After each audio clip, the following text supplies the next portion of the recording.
nggak sih kalian baru bangun tidur, langsung buka HP, buka iPad, bahkan buka laptop, cek email, cek to-do list, atau lihat story IG temen yang jam 5 pagi udah ada di gym. Tiba-tiba muncul perasaan cemas.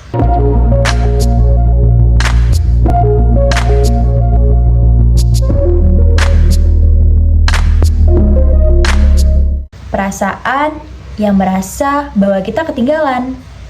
Kita merasa kalau kita tidak melakukan suatu hal yang wah hari itu, berarti kita telah gagal.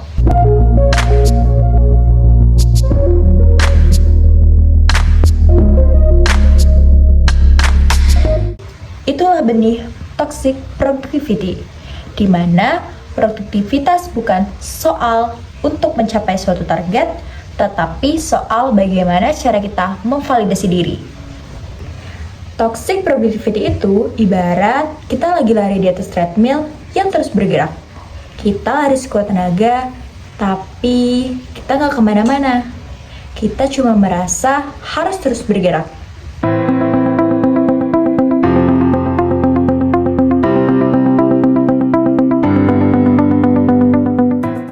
Apa sih bedanya produktivitas yang sehat dan toxic productivity? Produktivitas yang sehat adalah suatu aktivitas yang berfokus pada hasil dan juga kualitas hidup.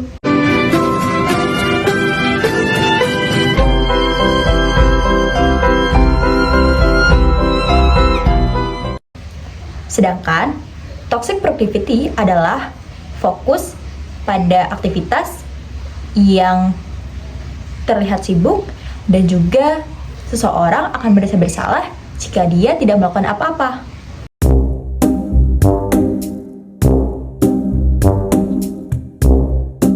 Coba bayangkan diri kalian seperti handphone yang kita genggam sehari-hari.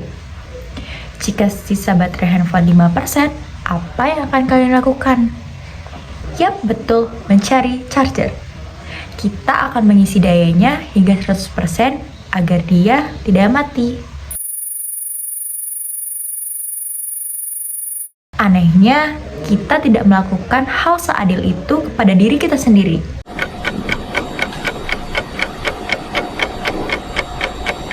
Saat tubuh kita sudah mengirimkan sinyal baterai lemah lewat sakit kepala, emosi yang tidak terkontrol, bahkan rasa malas yang luar biasa, kita justru akan memarahi diri kita sendiri.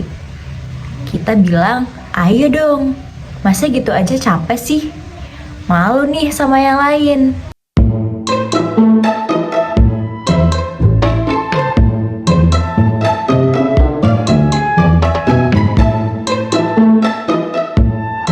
Kita memaksa sistem tubuh kita untuk terus bekerja meski sistem itu sudah panas.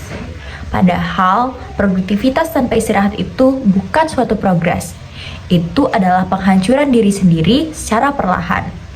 Kita lupa bahwasanya ponsel yang dicas 100% itu akan bekerja jauh lebih lancar dibandingkan dengan yang dipaksa menyala di angka 1%. Zaman sekarang, kesibukan dianggap sebagai simbol status. Kalau kita ditanya kabar dan kita jawabnya, iya nih, sekarang lagi sibuk. Seolah-olah kita adalah orang penting. Kita hidup di dunia yang memuja hasil akhir, tapi kebanyakan orang mengabaikan prosesnya.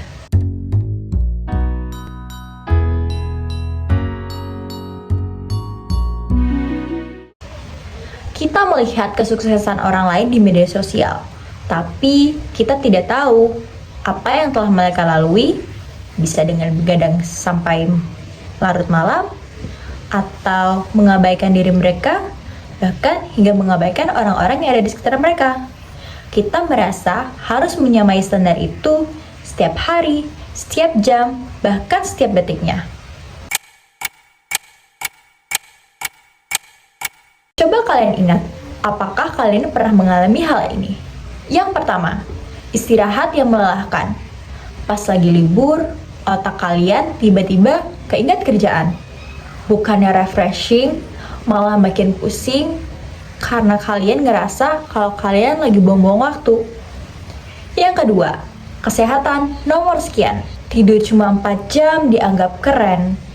Telat makan dibilang pengorbanan. Yang ketiga, target yang gak pernah habis. Begitu satu kerjaan telah kalian selesaikan, kalian bukannya senang, tapi kalian malah kepikiran dan panik.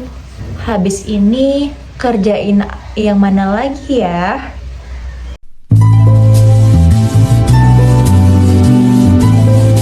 Salah satu hal yang paling jahat dari toxic productivity adalah perbandingan. Kita membandingkan proses kita yang masih berantakan dengan hasil akhir orang lain yang sudah dipoles. Itu nggak adil, dan rasa nggak adil itulah yang memicu kita untuk lari lebih kencang, padahal kaki kita sudah lelah dan berdarah.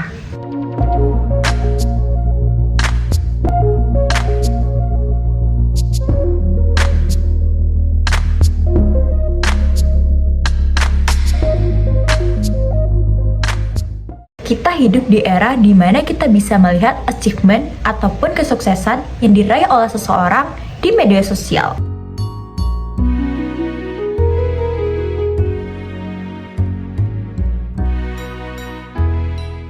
Tapi kita lupa kalau yang mereka tampilkan itu bukan cuplikan di balik layar.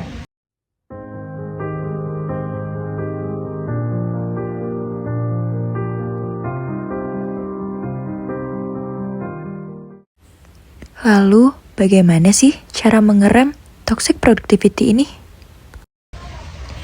Kita nggak perlu berhenti total, tapi kita cuma perlu navigasi yang benar. Yang pertama, hapus kata seharusnya. Berhenti bilang, saya seharusnya bisa mengerjakan ini. Saya seharusnya bisa mencapai itu. Ganti kata seharusnya dengan kata saya cukup melakukan apa yang saya bisa hari ini. Yang kedua, jadwalkan waktu istirahat. Masukkan waktu istirahat ke kalender kalian, dan saat waktunya, tidak untuk pekerjaan tambahan yang sebenarnya bukan tanggung jawab kita, tidak untuk nongkrong yang sebenarnya kita lagi capek, tidak untuk standar sukses orang lain yang dipaksakan ke diri kita sendiri. Mengatakan tidak pada hal-hal di luar sana adalah cara kita mengatakan ya pada diri kita sendiri. Yang ketiga, kualitas di atas kuantitas. Lebih baik ngerjain satu hal dengan senang hati dan fokus daripada ngerjain 10 hal tapi mental kita berantakan.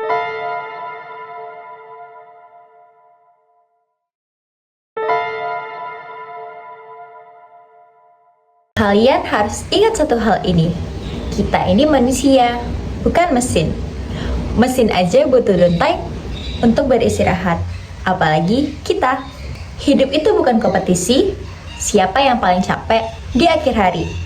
Sukses yang benar itu adalah saat kita bisa mencapai tujuan kita tanpa harus kehilangan diri kita sendiri dan berhenti di tengah jalan.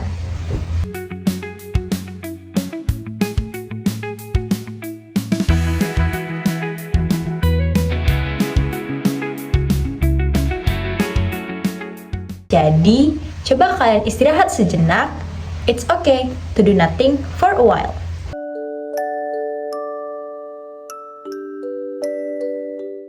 Ini bukan egois, ini adalah bentuk pertahanan diri.